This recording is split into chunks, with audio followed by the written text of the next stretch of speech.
Hi everybody. Hello, I'm Ryan. I'm Bethany. And we are Ryan and Bethany Board Game Reviews. And today we're going to be talking about Breakdancing Meeples, and this is published by Atlas Games. Don't forget to hit that subscribe button so you can see our videos as they come out. Alright, so Breakdancing Meeples is all about breakdancing meeples, which is near and dear to my heart. I don't know if you guys knew this or not, but I was actually a world champion breakdancer. Yeah, I did not know that. Well, it's actually this very subtle, subgenre of breakdancing, where it's like the intro part of breakdancing, which you never actually go into breakdancing. You just It's like the peacocking of breakdancing. Yeah, Oh my you God. never actually go do any tricks. You just keep on doing that for an extended period of time. I was really good at it. Oh my gosh, so what's this game about? This is not at all like that. This is a real-time game. You have 4 rounds. You are rolling these meeples as fast as possible, as furiously as possible, trying to get them to do these tricks, accomplish these different routines. And the more you do, the harder ones you can accomplish, the more points you get. It's all driven by this app. It's a lot of fun. Let me show you what it looks like. Alright, here is a player setup for Breakdancing Meeples. So you've got your 6 Breakdancing Meeples, you have 6 scoring cubes over here, then you also have 2 starting cards that match your color. So basically what you're going to be doing is, you're going to be rolling these meeples like dice to try to get them to land, stand up in these various positions in order for you to score. So for instance, if I were able to roll this like that, and him on his side, I would call out, "Yellow there!" I would take one of these scoring cubes and I would put it on the first spot of that. It's worth 1 point. Now, if I was able to do that exact same thing again later on, I'd take another cube, I would put it on the second spot. That's worth 2 points. So altogether, it's worth 3 points.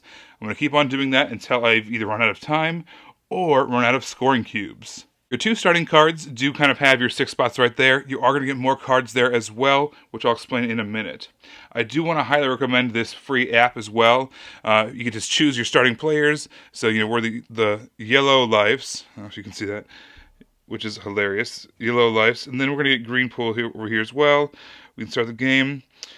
3, 2, 1, go! So you have some breakdance music to go along with your rolling. And at the end of each age, it's also going to give you a chance to do your scoring all within the app. So it's all the bookkeeping is all in that app, and it's all free. I highly recommend it.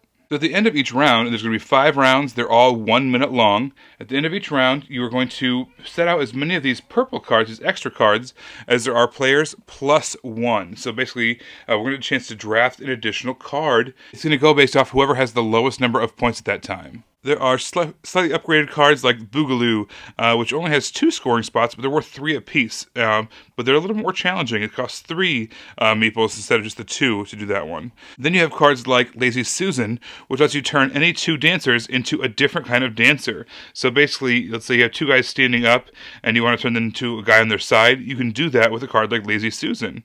However, a guy lying down does not count as a dancer. They're just being lazy. So they have to actually be dancers. So for instance, 2 guys standing up, you can turn them into that position. You even got even tougher cards like something like House Party.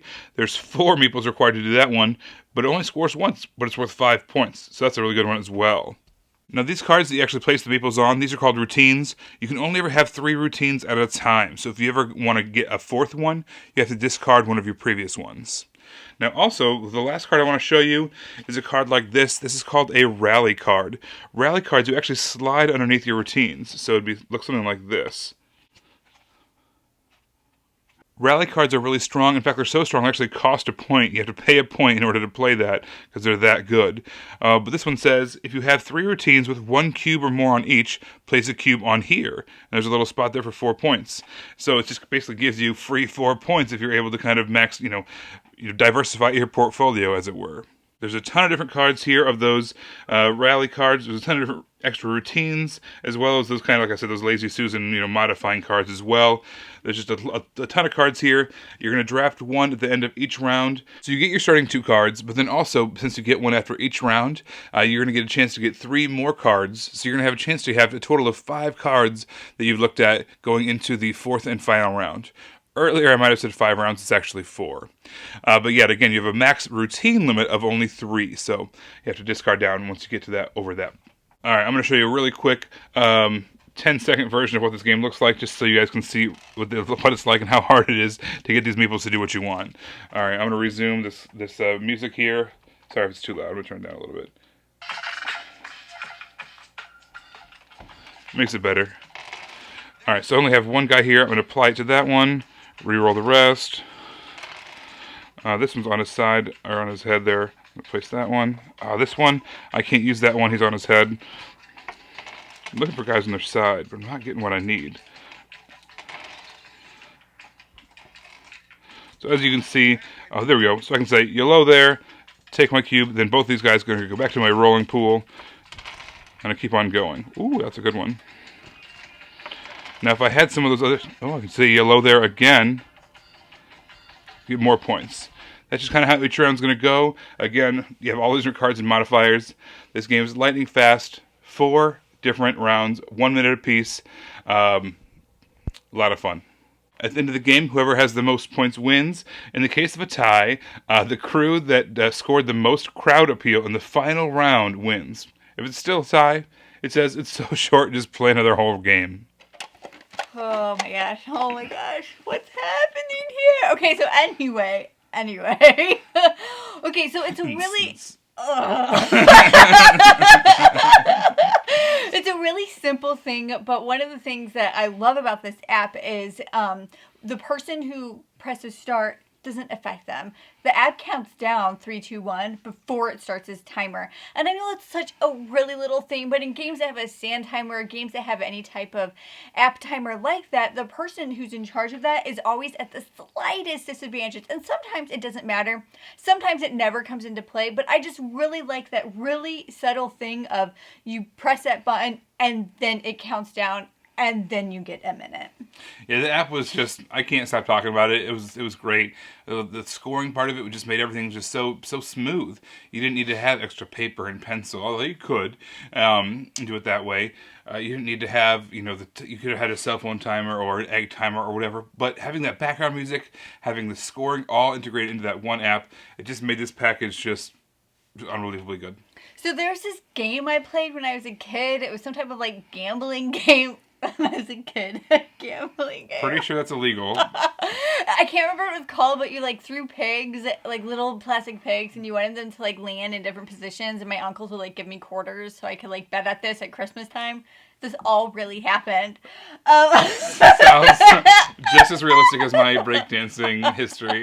Yeah, but mine's real. I promise mine's real. You don't know me. But so this like reminded me of that, but it was like the gamified version of that, and I really liked the fact that I could have that nostalgia while also playing a fun game. Yeah, I like how the real time in this game was not constant.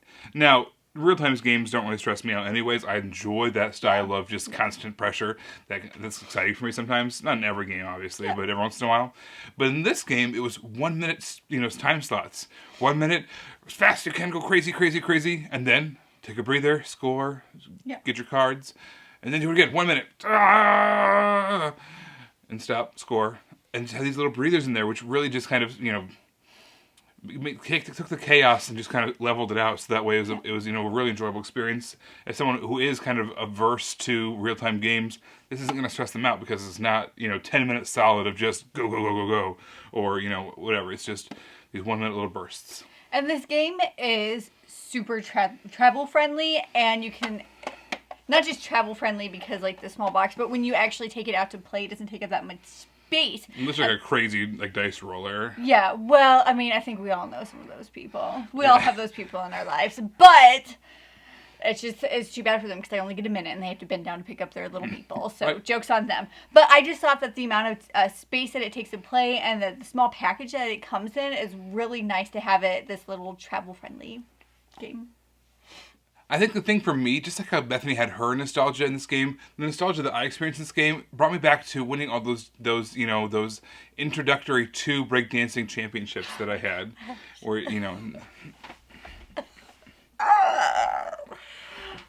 It's like pre-skanking is like what it is. Yeah, so it really brought back those near and dear memories to me. No, in all seriousness, this was cute. It was fun. It was fast. It was I'm in love with the app. I've talked about it like 100 times. We just made it so streamlined and so smooth. It added to the game. It didn't Right. Yeah. And those rally cards, that kind of, they were so strong that they took points away from you. I think this is a great package. We had a great time. It's a real-time game that doesn't feel like a stressful real-time game. Yeah. I really enjoyed Breakdancing Meeples. Thank you so much for watching. Make sure to find us on all the places. Subscribe to us on YouTube under Ryan and Bethany Board Game Reviews. You can follow us on Facebook under Ryan and Bethany Board Game Reviews. You can find us on Twitter. Well, it's actually me. You can find me on Twitter under Ryan and Bethany 1. And you can find us on Instagram under Ryan and Bethany. Everybody, thanks so much for tuning in. We will see you next time. Bye. Guys.